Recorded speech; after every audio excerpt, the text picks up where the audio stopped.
Hello, friends, and welcome to Positively Pepper's first garden tour, where the Pepper Cat and I will take you around our container garden and show you what we have growing. So, you're probably going to notice that all of the white tagged plants are not going to match the name displayed on the screen, and that is because to me, gardening is all about having fun, and one of the ways I choose to have fun in the garden is to give my plants silly names.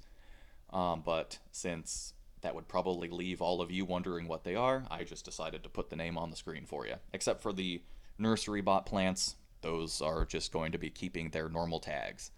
So here we have our first super hot of the bunch, and it's looking pretty darn good. Not too many flowers on it yet, but it's, very, very densely growthed, and I'm liking how it's coming in.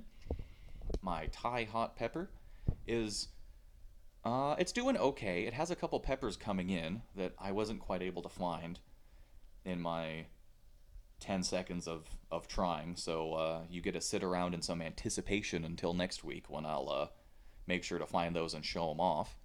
Here we have Super Hot number 2 in my Ghost Pepper, and it's doing a little bit better than the Death Spiral. It has a few more flowers coming in, and I'm super excited for those to start producing some fruit for my hot sauces. And here we have the Pepper Cat on patrol, keeping us safe. Thank you, Pepper Cat.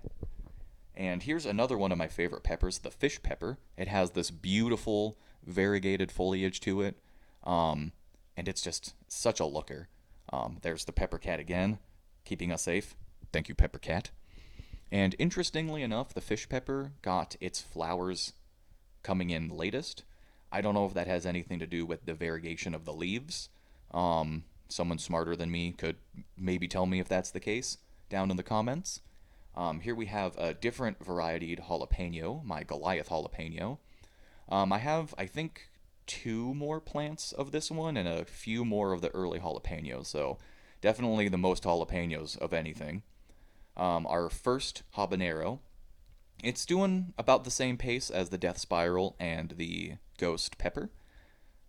Here we have a plant that I started from one of my dad's peppers last year, so the lineage continues. I started a couple for him and kept one for myself, and it might be doing the best of all the peppers I have. Here we have a shishito coming in, another pepper that is producing some fruit. It's trying to hide behind the leaf, but it's no match for my eagle eye and prior knowledge of it being there. But it was safe from the camera for a moment due to my own ineptitude. So, here we have the Sarit Got Pepper, one recommended to me by my brother in law. So, so new to me, I couldn't say recommended there.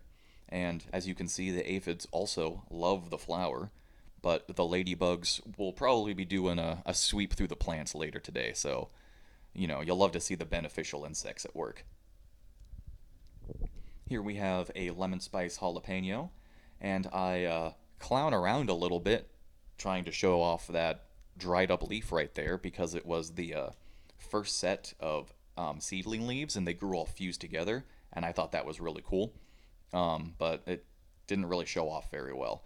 So here's another one of those Goliath jalapenos, and in the back, being a little camera shy, we have a banana pepper. Um, it has some flowers coming in. It's not doing quite as well as the others. Um, but hey, it's doing well enough, and I cannot wait to get some fruit off of that guy. So here we have our habanada, and these last four really need to be up potted, but I haven't quite gotten around to it. Two more jalapenos and a purple serrano. However, for all you not exclusively pepper growers, I have more than just peppers. Here I have some bush beans that I bought from the nursery. However, here we have another camera shy pepper, my lemon drop pepper. I uppotted it about a month and a half ago, and it's absolutely exploded since then. So it's night and day. It's crazy how much it's grown.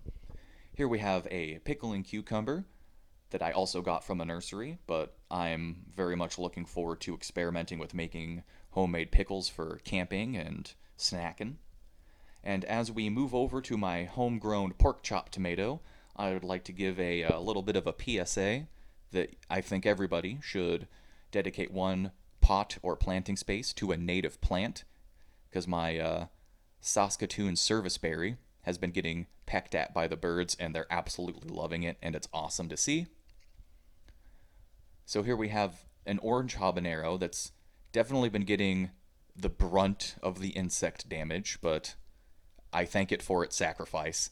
And lastly, the store-bought guajillo pepper, and it has a fruit coming in, but I accidentally snapped off the other side of the plant in my buffoonery. So thank you for joining me, and we'll see you next week.